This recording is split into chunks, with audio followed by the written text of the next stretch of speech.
what you do is you convince yourself by repeating. You are what you think you are.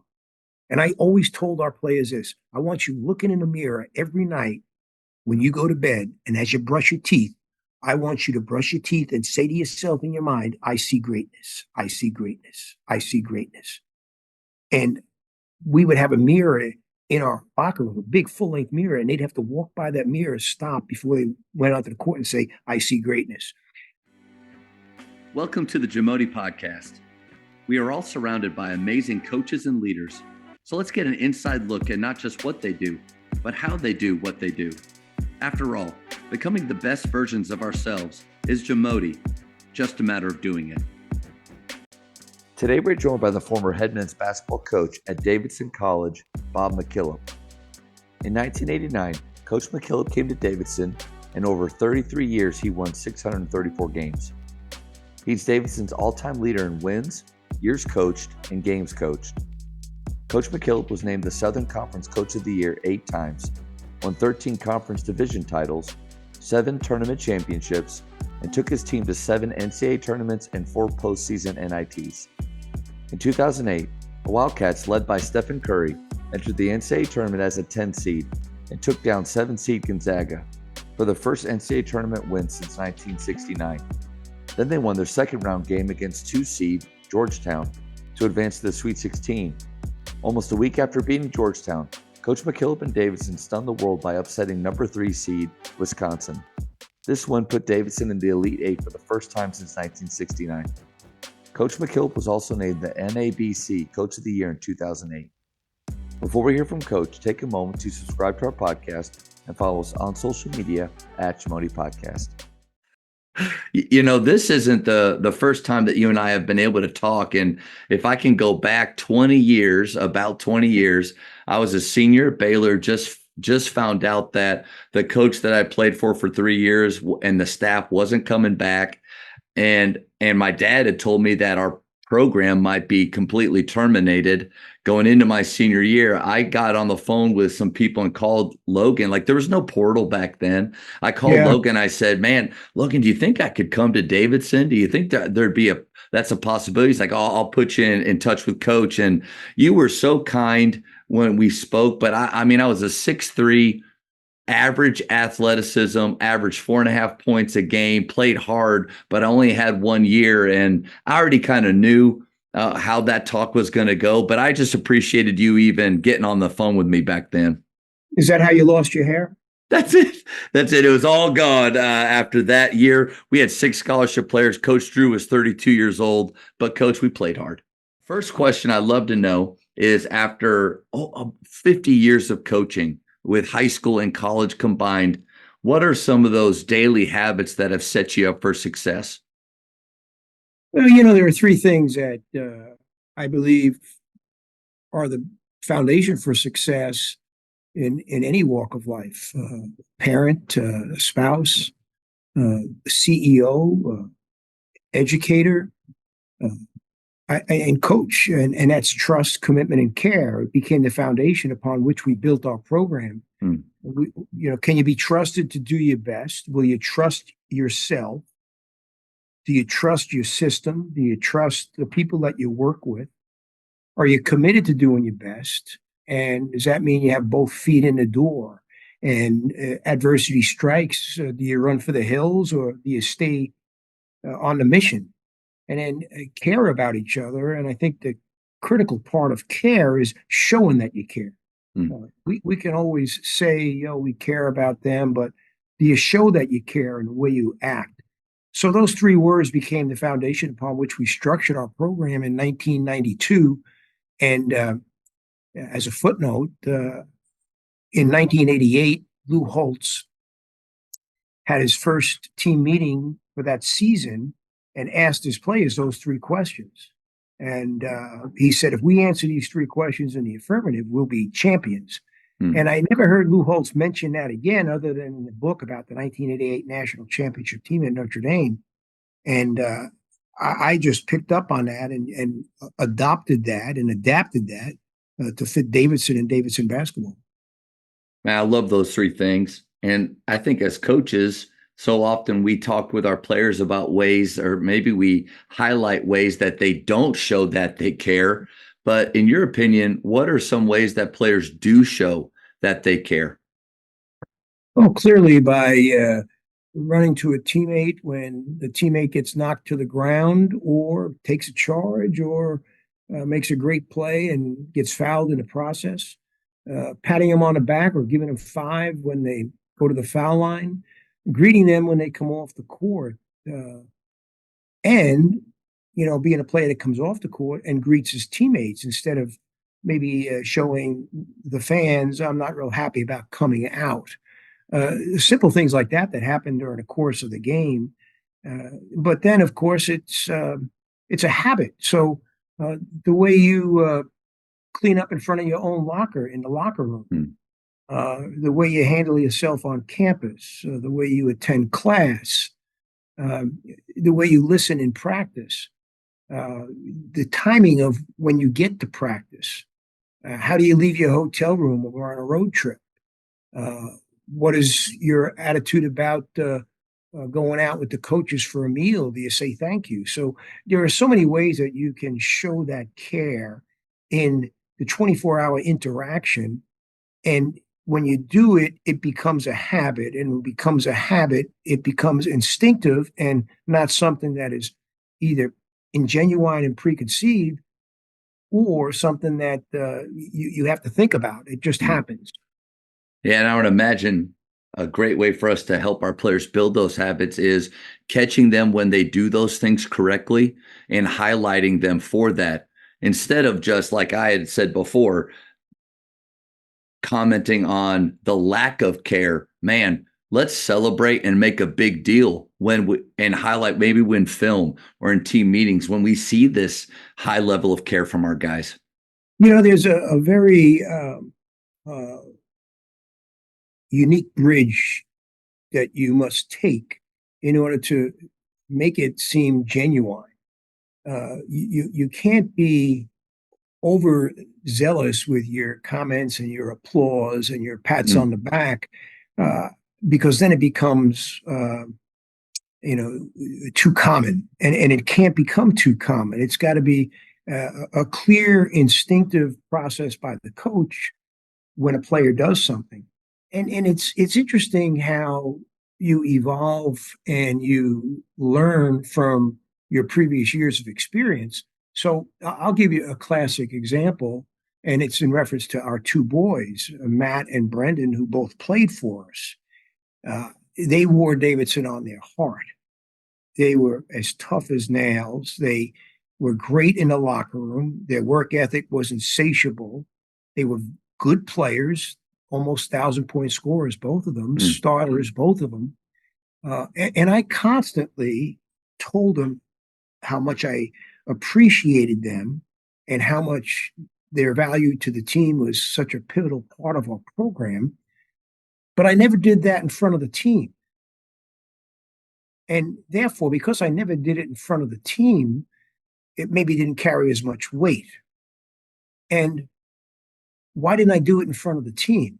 Well, I think that's the first part of the foundation, trust. I didn't trust myself that saying something like that would be received by the players, the teammates, because, oh, he's just saying that because he's the father and they're his sons. I needed to trust, and because I didn't trust myself and trust my leadership, I only said it to them privately. And in Matt's senior year, I did say it publicly, and all of a sudden it uplifted him like I had never seen him uplifted before. And I think that's a very, and I, in fact, just had a text message exchange with Leon Rice, the coach of Boise State, who coaches his son, Max, and his other son, I think his name is Sam. And I just reminded him about my experience, and he was incredibly grateful about that. Coach, I'm incredibly thankful. It's amazing how after doing these talks for 2.5 years, there always seems to be something that I feel like I needed to hear in the conversation. And I'm coaching my son right now. He's a junior at Grapevine Faith Christian School, where I'm at down in Texas. And I've constantly in a battle with myself of, am I giving him enough to where he feels loved and cared for and supported like I want all the guys to? But am I not going so far to where there's this feeling of, golly, here we go again. It's all about his son and everything we're doing. I think I err on your side of it, which is I may be a little too hard. I may hold back more than I should. But that's where the trust balance comes in. And those three words, trust, commitment, and care, cannot operate independently. They're all tied together. And you can look to the Bible and Micah 6, love tenderly, act justly, and walk humbly with your God. And I think you could really pigeonhole those three words into that biblical verse. Yeah. And those biblical words can't operate independently either. They need to work in conjunction with each other. And that, to me, is the hardest thing about coaching and being a Christian and living your life the way you're supposed to live your life, is that there has to be that sense of intimacy between those three virtues, those three values. And one can't operate all by itself. Because the others will fall short. Your players will see that. They'll see right through that, correct? Yep, exactly. The Jamodi podcast is powered by Sideline Interactive. Sideline Interactive is the leading manufacturer for high-quality, innovative scoring tables and LED video display boards that help coaches and schools bring more excitement to fans, create huge fundraising opportunities, and make their jobs easier. Visit sidelineinteractive.com to check out their amazing products. Trust and commitment. I love those. As a college player in the 90s, whatever Coach Bliss said, I was all in. You want me to run through that brick wall? I'm going to do my very, very best. As you progressed from starting in high school at Holy Trinity in the 70s, moving up, and then at Davidson for all those years, did you see a difference in the immediate trust and commitment you have from players as the time went on? And I'm not trying to get into portal and all those things that are happening now, but the argument really of, do kids change or are they the same as they've always been? How did you see those words? Well, culture has changed dramatically. My dad and so many of his contemporaries never spoke to me about things that happened in his life. He fought in World War II, and I never knew exactly what went on in World War II.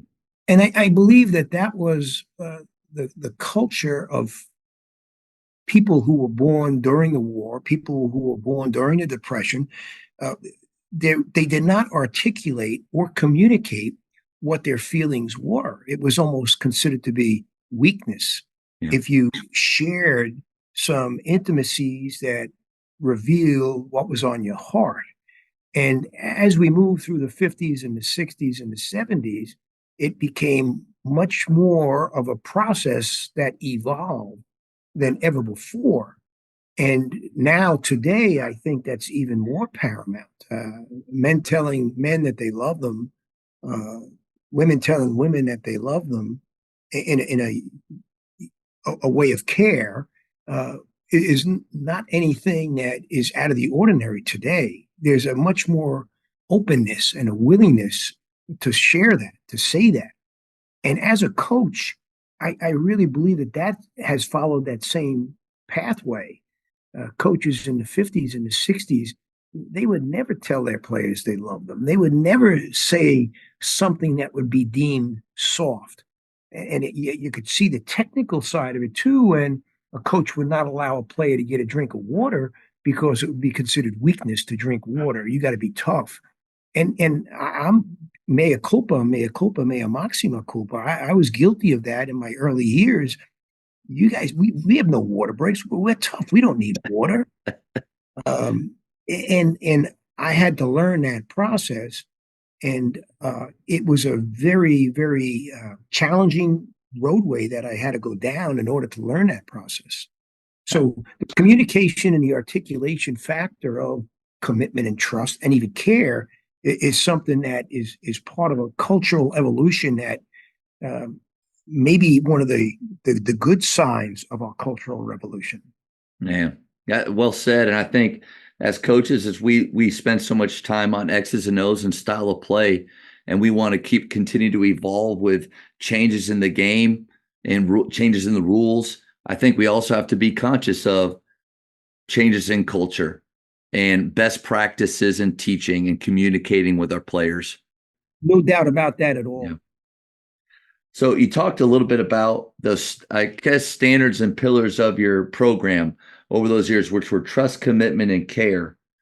As you started to evolve at Davidson, and players were coming in of different calibers or different skill sets, how did you build confidence in them? And if not really building it, because they're already college players, they should have a sense of confidence already. How did you help them maybe protect or build that confidence throughout a season? You need to understand that trust, care, and commitment is something that we used TCC as the signal for it. And it became a torch. And it was lit in 92. And to this day, it still burns. And to me, that's the building of a culture. So you speak to anybody from 96, 97 that played at Davidson, and you speak to somebody in 2017, 2018, they're connected by TCC. Yeah, they're connected by Davidson, but TCC connects them, and they could all tell stories about TCC. So that first of all is pivotal to what your question was about. So building their confidence when it's a torch that's burning, someone has to pass that torch. Someone has to carry that torch. So I had to live that myself. I had to live those 3 words myself, coach myself first.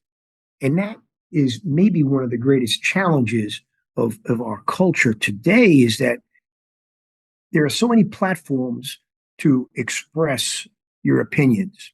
There are so many opportunities to coach someone else, and coach is a big word right there. Yeah. Give your opinion. Yeah. The opinions that are expressed in our world today are extraordinary. And everyone wants to coach everyone else, but they don't coach themselves. And we have a lot of sayings in our program, and one of them was sweep in front of your own locker, and the locker room will be a clean place. And I used an example of that. Actually, I actually played that out with our players. One day, it was the year that Stephen had left us. So everyone now is trying to fill the role of Stephen Curry, which could not be filled. Hard to do. Yeah. So, but the guys thought they were the next step. Well, I'm going to get plays called for me, and I'm going to get shots like Steph got. And we were mired in mediocrity. We were struggling desperately. And it came to the beginning of the conference season in January, and they're out there warming up before practice. And I was just so disenchanted with their ability to play the role that was assigned to them and do what they were supposed to do instead of stepping into this realm of Steph Curry. So they're out there warming up, and I go into the locker room and I emptied their locker stalls, and I threw all their stuff on the floor in front of their lockers. Then I walked back into the gym and I said, we're going to have a team meeting right now, and let's go back into the locker room. And of course, they walked into the locker room and they see it disheveled as can be, wondering, did someone come in here and try to steal our stuff? I said, sit in your stalls. So they sat down in their stalls. Now everyone clean their stuff up that's in front of their stall. And they cleaned up in front of their stall, and guess what? The locker room became a clean place. And I said to them, what you just demonstrated was that when you do your job, what you control, then we could be the team we want to be. We could clean that sloppiness up if we do our own job. But we always want to do someone else's job. We always want to give our opinion. And the media has certainly highlighted this with the amount of platforms that the media has. And I think that's one of the shortcomings of our culture today, is that there are so many opinions out there. We all have rights to express our opinion, but discipline comes before those rights. Discipline comes before that freedom. And comparison is the thief of all joy. And with all of these outlets that are there, it's so much easier to compare now. and Who to said fall that? into that Roosevelt? trap. Did Roosevelt say that comparison is the thief of all joy? Did Roosevelt say that? We'll give him credit. I'm not sure. I've I'm heard it not sure so it was much. Yeah. Teddy or Franklin. Yeah. But it is hard to keep our players focused on what they can control and to be where their feet are. Now, any advice to where maybe you have because Curry's years when he was doing amazing things, he wasn't alone. He had other teammates that, not that they took a back seat, but they played a role very different to what he was playing. And like over the years at Faith, we're a small private school, but I have had some great players. So it's all relative, right? Like when I have a great player and other guys are starting to compare or maybe wanting to do more, or when those great players leave and they think that they're going to be the same, how do you keep them from falling into that trap? It was interesting that it's not just you as a coach that does that. Stephen became a great player for a lot of the abilities he had.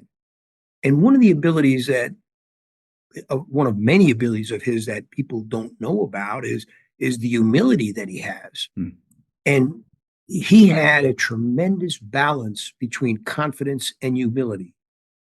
And in his second game, he had a very poor performance in his first college game.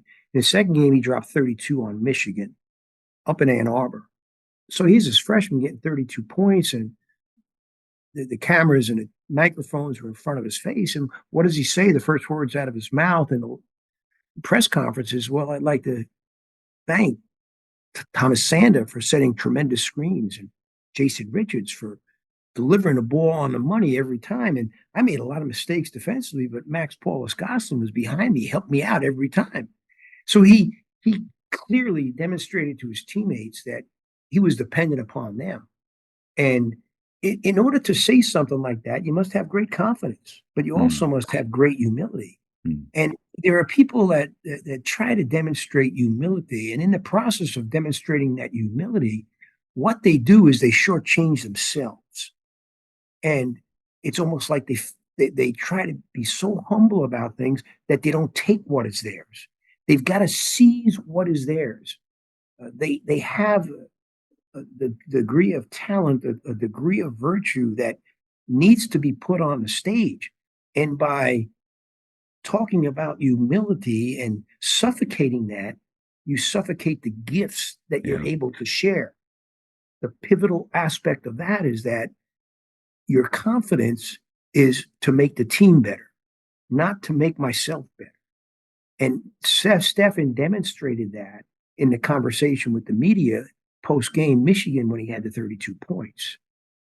Do you think that's something that came from, obviously he had a great upbringing, great parents, great family, or was that something also that you as a staff or as a culture had set them up for success, almost prepped them for?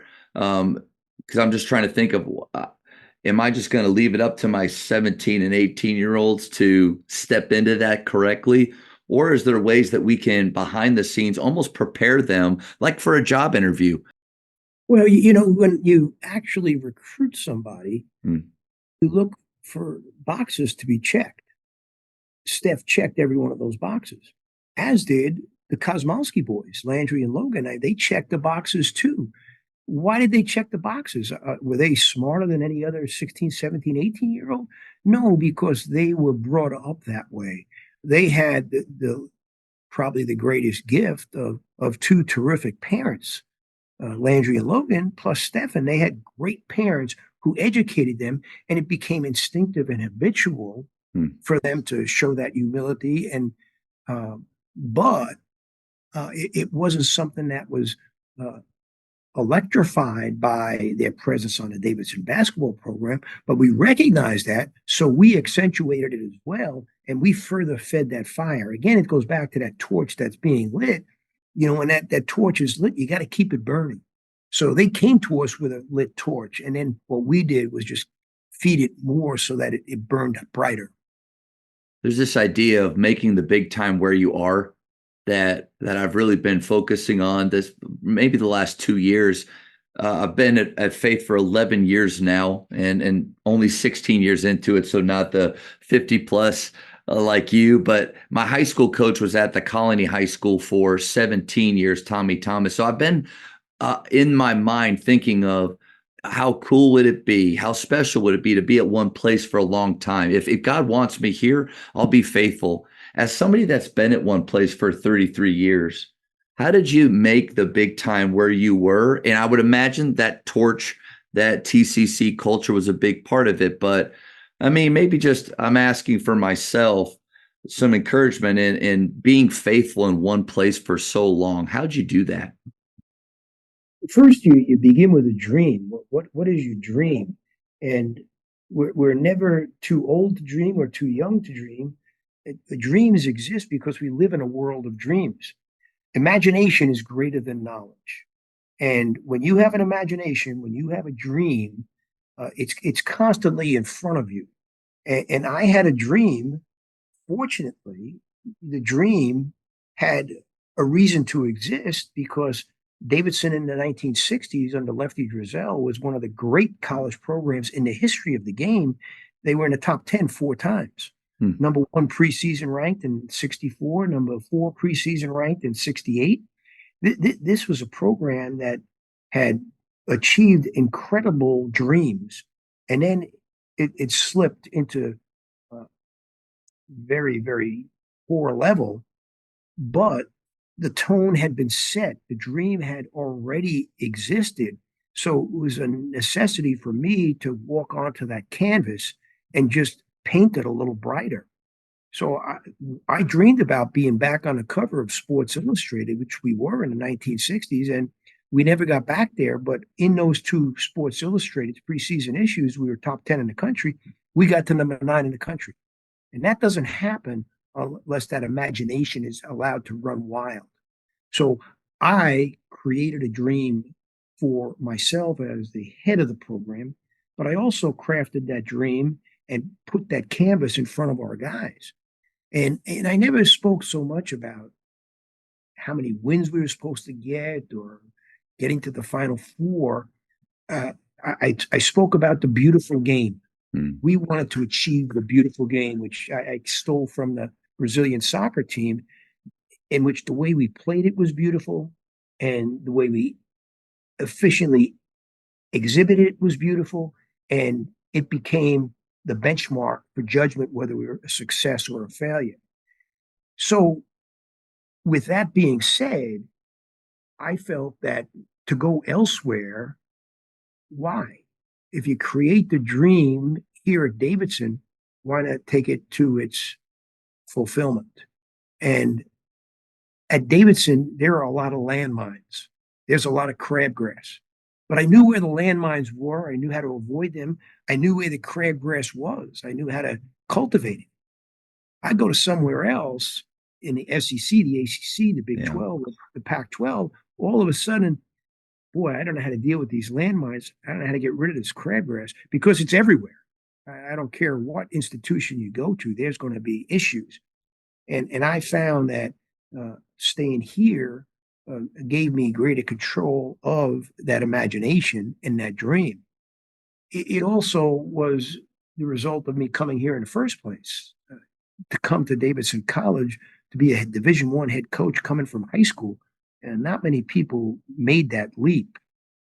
And when Jerry Faust made that leap from Moeller High School in Cincinnati back in the 80s to Notre Dame as the head football coach at Notre Dame, it was one of the first times that it ever happened. And he failed miserably and was eventually fired after 5 years. And I thought it was the end of the road for high school coaches dreaming. And lo and behold, I got that job in 89. But that job in 89 doesn't go to fruition 33 years later without what got me here in the first place. And that was A, a dream, and B, a family behind that dream. And as that family of mine, Kathy, my wife, and our 3 children, rolled their sleeves up, tied their sneakers tighter, as they joined in that process, all of a sudden a class would graduate, another class would graduate, and now there were sons upon sons upon sons still yearning for that dream, believing in that dream, but now playing a different role in the pursuit of that dream. thank you for that reminder of, even if you're in a place that you do love, there's still going to be, like you said, crabgrass and landmines. I think the challenge is, after 10, 15, 20 years at a place, like, can you continue to navigate those landmines? Is your administration and the people around, are we all moving towards a level of excellence or striving for that? I think that's just been something that I think it has been maybe eating at me a little bit of, I will be faithful and I'll be here as long as he wants me here. And because I do feel like you, striving for that beautiful game, or to achieve that beautiful game is something we talk about of faith quite a bit. But I think it was helpful for me to hear someone like you, having done it for so long at one place, and maybe the fact that it wasn't all sunshine and rainbows throughout your time there. The issues that I had to deal with here at Davidson were not just Davidson issues. They're typical issues that occur in organizations and universities and in teams. These are issues everywhere. And I always believe that when you had the president, the athletic director, and the coach on the same page, you could weave magic. That's good. That's good to know. And I think refreshing to hear, because I think that's a part of maybe the stories of great coaches that you don't always get to know or hear. But over the years, go ahead. I don't have a beach house. I don't have a mountain house. And so many of my contemporaries who were in it as long as I was have that. And but I have something far more than they have. I have 33 years of sons and a family that's as intact and loving as ever. When we first came here 33 years ago, 35 years ago now, what is that worth? I'll trade that beach house and that mountain house for those two treasures any time of the week. Yes, sir. I agree. Coaches, the Jamodi podcast is powered by Ballogy. Manage and measure your players' skill development and increase accountability year-round utilizing the Ballogy app. Boost inter-squad competition with drills backed by the National High School Basketball Coaches Association, including a 40-shot Ballogy skills assessment. Please visit ballogy.com/teams for information on how you can provide this resource for your team. Over your time, over 630 wins, there are some losses that come along with that. How did you handle? You got the number down? Oh yeah, that's the number that sticks. I failed. People talk about me in glowing terms, but I lost 380 times. I can't tell you one. I lost 380 failures. So you fail. I love the fact that you knew the number and that you threw that out real quick. When those failures did happen, when the losses happened, how did you handle that with your team? Very poorly.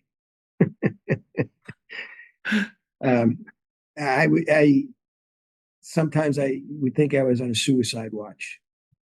I took it personally. Does that ever change, Coach? Does that ever stop? Or is it always like that? Because I'm still in that boat right now, even at a small high school.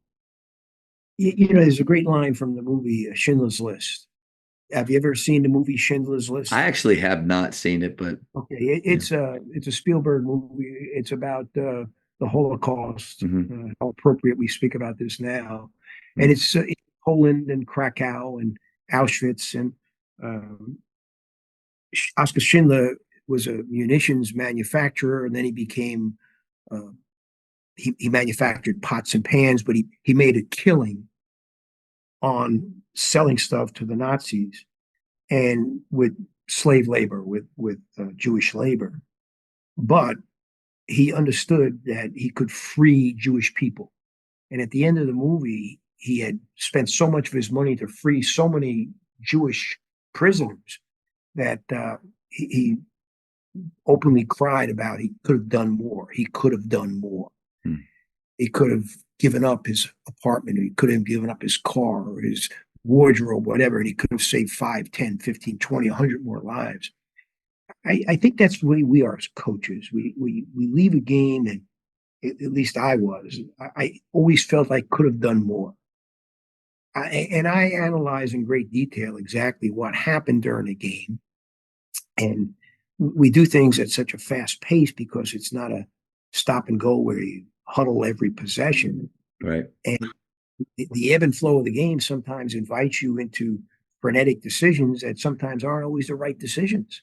And I constantly am haunted by the wrong decision or the wrong substitution, uh, the wrong play call out of a timeout, the not switching to zone or staying with the man too long. Yeah. So I really believe that that's part of the culture of being a coach, is that you always feel you could do more. And I think it's one of those feelings that we have to acknowledge and be okay with that, but then also give ourselves the grace that we try to have our player. Like, we want our players to have a next play, next shot mentality, but yet have them learn from mistakes or experiences. I think the reminder too is for us to have that same mentality, or we can carry over our feelings into the next practice, the next talk with our players, right? As we were preparing for our game against Wisconsin in the Sweet 16 in 2008, the game was a Friday night, and I was asked on a Wednesday national press conference. We were already in Detroit, going to be playing before 57,000 people. And I was asked, are you happy to be here? You've had a great victory over Gonzaga, an upset over Gonzaga. You defeated Georgetown, and now you're the Sweet 16. Are you happy to be here? How do you respond to that? Well, this is the way I responded to it. I said, I'm at peace. And they looked at me very puzzled. And I said, I'm at peace because this team has done everything I've asked.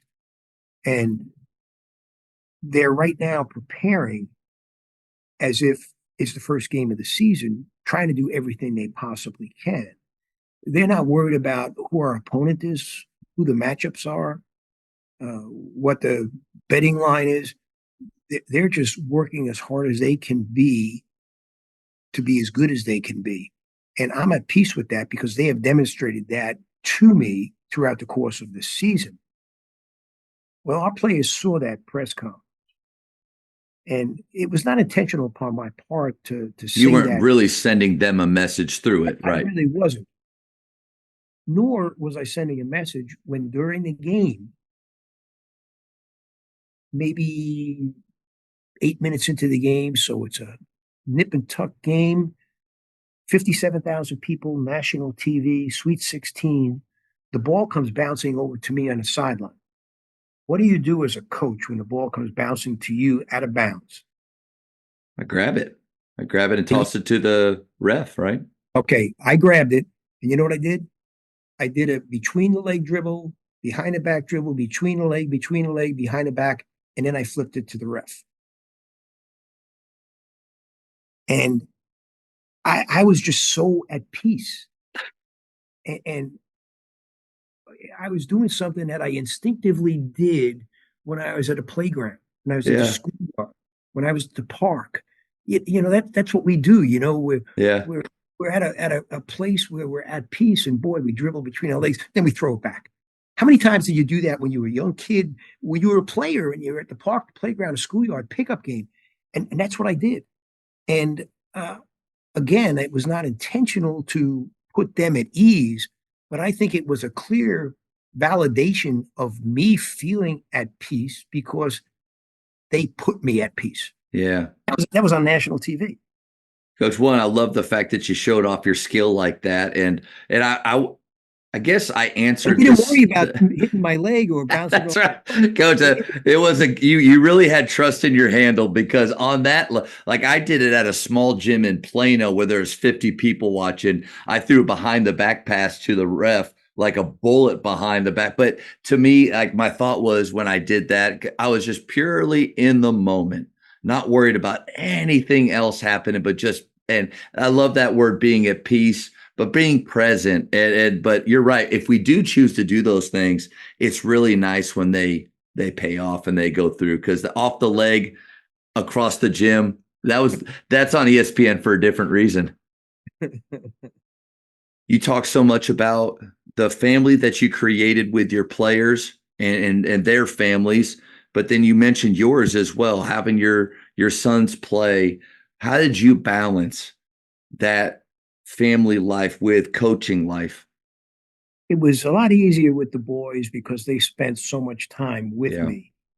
Our oldest is a girl, and I was very consumed in building the program and not committed and caring enough towards her.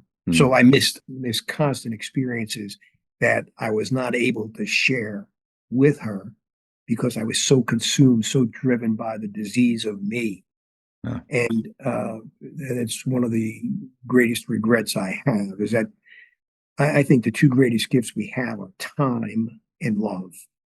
And I gave her love, but I didn't give her time. And again, like trust, commitment, and care, time and love have to be joined together. And when you give time, you're giving love. And I did not give time. So I regret that immensely. Hmm. Thank you for sharing that. And I think it kind of blends into my final question before a very quick speed round that only take about a minute. If you could go back again and start over, what are some things that you would do different in coaching? Well, the process of starting over was an everyday process for me. I never thought I had it made. Once we turned the corner here and I started to trust and commit and care and show that in my life as well as a coach, it seemed that uh, things were constantly in an upward direction. I made a lot of mistakes, but it was a learning process. It wasn't a process in which I just completely uh, avoided thinking about what just happened or denied it happened. I learned so much. I had an incredible education. And one of the things I did in that education is I had note cards and I would write notes before the game and keep them in my pocket. And there's about 6 of them, index cards. And I'm convinced we get amnesia. We forget things. You know, like for instance, we forget that God answered this prayer. Mm-hmm. And we have doubts. We don't have trust.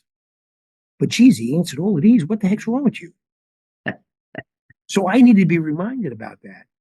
I wrote things that I would say to players during the course of a timeout. I wrote things that I would say to the referees. I actually had phrases that I would share with our players. Simple things like, they're all we have. They want to do well. Show that you understand that. They are in pain now. Help them. Hmm. So you put those things down on a note card and you pull it out during the course of a heated moment of the game, and it takes away that amnesia. Because there are moments, as you know, in a game, you're so intense and something goes the wrong way, a call, a shot, a defensive breakdown, and boom, you lose your control. Yeah. And the amnesia was really something that I did a very good job of conquering, and not always, but it shows me that as I went through this, I had shortcoming, and I had to somehow counteract that. And by keeping notes about it and making myself reference those notes during the course of the game. So I would study notes.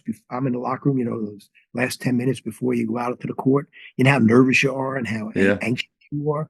I'm in there looking at my notes and just reaffirming everything I believed in. Man, that's a great nugget right there. And I think one of the big takeaways from it is the time that you have to set aside at some point of the day in order to do that. Because I don't feel like that's something that can be rushed, 5 minutes before they go, oh crap, I want to write down a few things I can't forget during the game. Like that's not going to work. So I think being organized with your day and setting that time aside is huge. So here's a lesson I learned in 1956, 1957. I'm second grade, third grade at Our Lady of Perpetual Help Grammar School in Queens, New York. Sister Agnes, Sister Maria Del Rey, Sister Jerome would constantly make me stay after school because I talked when I wasn't supposed to talk. And I would have to write on the board, on a blackboard with a piece of chalk, I must not talk. I must not talk. And it wasn't like write it 5 times, write it 10 times. I'd write it 100 times before I'd go home that day. And it happened enough times that I learned not to talk. Fast forward 2020, 21, Luka Brajkovic, one of our terrific talents who never really believed in himself, I brought him in front of the team and I made him stand in front of the whiteboard with a marker and write, I am the best big man in the Atlantic 10 before the season. I only made him do it 10 times. He did it 10 times. He became the player of the year in the Big Ten and the A-10. What you do is you convince yourself by repeating. You are what you think you are. And I always told our players this, I want you looking in the mirror every night when you go to bed and as you brush your teeth, I want you to brush your teeth and say to yourself in your mind, I see greatness. I see greatness. I see greatness. And we would have a mirror in our locker room, a big full-length mirror, and they'd have to walk by that mirror, stop before they went out to the court and say, I see greatness. I'm convinced that you can convince yourself, you can brainwash yourself into believing mind over matter. And it was a very integral part of what we did at Davidson in getting those guys to believe in a dream and getting them to believe in themselves. It was a constant battle in our culture today where they're being assaulted on TikTok and they're being assaulted on Instagram and they're being questioned on chat rooms. And here they just reaffirm to themselves that there's goodness and greatness within me. Yeah. What if our programs are a way for them to feel better about themselves and to like throughout the course of their day, like you just said, when they're bombarded with things, it's almost like a breath of fresh air. I get to go to basketball now where people believe in me and I am taught or told that I should believe in myself as well. You know, it's interesting. So many coaches, they look at summer camp as moneymaker, chance to sign autographs, get a couple of photos taken, and that's it. Okay. For us here at Davidson, that was never the case. Summer camp was an opportunity where there were 250 youngsters with us for 3 successive weeks. And we had 4 or 5 days with them. We could impact their lives. And our whole coaching staff just embraced that in a way in which it was their chance to be on a stage with these kids and impact their lives. And you talk to kids that went through our basketball camp here over the last 20, 25 years. I still get notes from them today, and their fathers or their spouses or their lawyers, and they say, you know, there was something that you told me in the camp that I've never forgotten, and this is how I use it in my life today. And that's the power that we have as a coach. I don't think there's a more noble profession than coaching because you can impact lives. Coaches, the Jamodi podcast is powered by Shoot 360.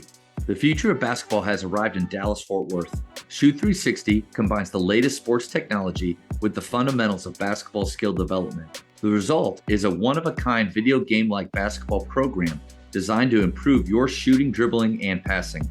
Visit shoot360dfw.com to learn more and register for your free 1-hour workout evaluation. Shoot 360, the future of basketball is here. Coach, before I let you go, the speed round. These are going to be quick questions. First thing that pops in your head, just blurt it out. This is a way for us to get to know you a little bit better. Okay. All right. Favorite ice cream flavor? You know, I'm not a favorite guy. I have so many. If it was something sweet, what's your go-to? Ice cream. Okay. So, but you have a bunch of flavors that you like. Oh my goodness! Once you go to Italy, I've been to Italy so many times. You Oh, get the gelato that they have there. I mean, you think that's next level ice cream? Like, is that better than anything you had? pistachio. Uh, I mean, just Nocello. I mean, it's unbelievable. I can't believe I'm asking you this. I ask everybody this, but I feel silly. Greatest shooter of all time. Steph Curry. I know. I was like, I told myself, just skip it. But what's your favorite basketball movie of all time? Uh, Geez, I don't have one. I like reality. Hoosiers, I would have to say Right. Hoosiers. Yeah, because I think there's some reality in it, and that's Most basketball movies, there's not. You're right. Yeah. Like if they're not at all close to what it's really like, but you can maybe find some, like Coach Carter, you can find some good lessons out of it, but the basketball piece, no. But yeah, so and I think Hoosiers, I think the acting in it is what sets it apart. It's genuine. It's yeah. when I felt like Gene Hackman was a coach. Like I believed him. Yeah. correct. Yeah. When a fake looks like a fake, it's a fake, and when an act looks like an act, it's an act, and he didn't make it like an act. No. Texting or talking? Talking. I'm in Texas where there's no shot clock in high school basketball. For high school, shot clock or no shot clock? Shot clock. Thanks, Coach. Appreciate that. I'm going to get that on record. Sending it to it's in the works. Favorite holiday? Christmas. You're up 3 on defense with 7 seconds left. Do you foul or no foul? Foul under 5, but understanding you have to practice it. You can't just say do it. You better practice how to foul. How to foul is not easy. That's right. And if you're doing anything in the moment based on hope or let's just try this, that's a dangerous situation. Hope's there. Not a strategy. Players don't base your game on hope. There it is. What book would you give someone? The Bible. Other than the Bible, because you're right. Like that's a great gift. One of the books I read recently was a book about Winston Churchill in the first 100 days of World War II. The Innocent and the Vile, something with the Vile. I forgot the name of it, but it's a Churchill book, and it spoke about the challenges that he faced in the first 100 days as the leader of England in World War II, and very compelling. Wow. Very, very. Do you like those types of books on leaders, maybe not even just in sports or different sports, but I mean, like generals and things like that? Well, I was a history major and I taught history for 6 years. So I have a kinship with history, and I'm fascinated by World War I and World War II and all the mistakes that were made and all the courage that so many people demonstrated in their lives as leaders, but also as followers who were soldiers. And the great movie that I saw recently, All Quiet on the Western Front, one of the most compelling movies I've ever seen. Wow. That's good. 2 more. Name a bucket list item that you would still like to do. Yeah, I like to I'd like to be invited to sing in a concert with a great musical group. And a great musical group to me would be different than a great musical group to your fans, but like the Irish Tenors. I'd love to sing in a musical concert with the Irish Tenors. Do you have a good voice? You're not at all. So they would really be them just doing a service, a nice gift, and a favor. All right. Big favor. If you drink any type of caffeine, how do you take it? Black. Coffee black. Correct. Yeah, I don't drink soda at all. I drink coffee black. I'm going to ask this one. This is the last one, and it's kind of like the greatest shooter of all time in basketball. As a player, who is the greatest of all time? Um, yeah, there are Again, some, Michael, I mean, LeBron, yeah, Stephen, but I go through a lot of decades. yeah, yeah. So, so you look at a guy like Kareem Abdul-Jabbar. You tell me how many players got their shot taken away from them, and then they got better because of it. Mm. So, in you probably aren't aware of this, but in 68, 69, he's dominating the college scene at UCLA, and they banned the dunk. So you couldn't dunk. Wow. So what did he do? What is he famous for? Skyhook. That's why. I never knew that. Wow. That's why there's greatness in Jabbar, is because he did that, and um, what a tremendous demonstration. Yeah. About And you're right. It is such a hard, there's no answer to it. And it has so much to do, I think, of like at an impressionable time in your life, who were you watching at that moment? Because you ask my players, it's LeBron, a lot, most of them, because that's who they've seen. Maybe if they watch The Last Dance, there's some Jordan guys. Watch Shaq last night on one of those post game shows actually say that Curry needs to be in that conversation. And I really believe that people miss the boat about Stephen. He's an average sized man that every kid that puts on a pair of sneakers could say, I could be Stephen Curry. You can't put your sneakers on and say, I'm going to be LeBron James, or I'm going not to a be lot of Jabars or I'm going to be Jordan, or I'm yeah. going to be Durant. You can't do that. Yeah. Simply because you have to grow a certain size. So here's a guy who is an average size human being, and he's changed the game. How has he changed the game? Well, he's extended the range of 3-pointers.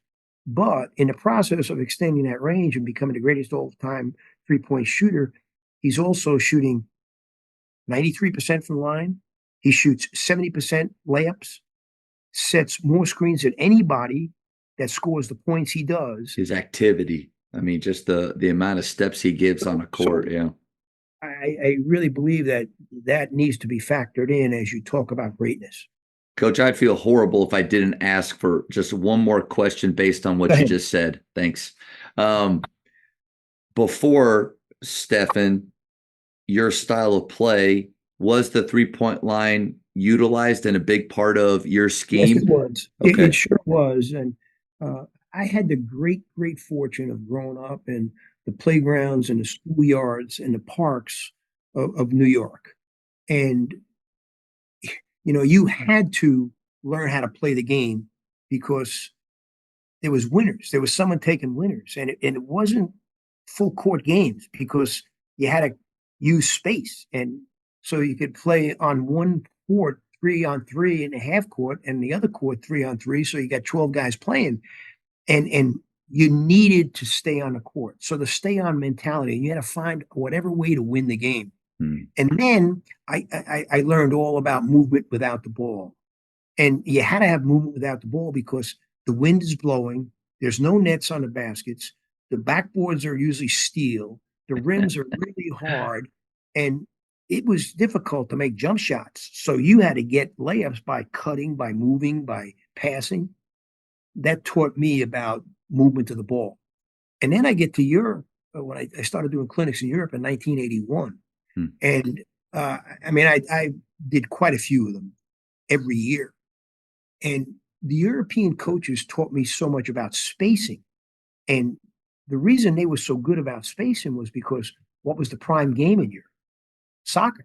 And what is such an indispensable part of soccer? Spacing. And many of the basketball coaches in Europe then took the concepts of soccer and supplanted it into the basketball court. And that's why spacing became such a big thing in the European marketplace. I brought that spacing back with me. So the combination of the movement without the ball and the spacing, that became the ingredients for our success. And then they put down a 3-point line. Remember, I coached a long time before there was no 3-point line, before there was actually a 3-point line. So once that came down, it defined spacing because now I had a clear mark where that space was. And that's a good point. Without that line, you've got like a 15 to 20 foot area that guys could line up in, and without really landmarks like that. That's huge. The game of basketball is a war for space. The game of football is a war for space. You win the war for space, you win the game. Coach, blown away that I had this opportunity to talk with you. I'm humbled by it. I just want to thank you so much for what you've done for basketball, all the lives that you've been able to change and pour into over the years. Just this was an honor for me, Coach. Well, thanks, Matt. And I'm certainly honored by what your boys, Logan and Landry, are doing with their lives as they continue into their coaching experience. And they're not just great coaches, but they're great spouses and they're great dads. So lucky to have those two guys in our lives. Coach, thank you so much for your time. Okay. See you, Matt. Thank you for checking out today's episode. Please take a moment to subscribe to this podcast, share it with your fellow coaches, and find us on social media for what's coming up next on the Jamodi Podcast. It's just a matter of doing it.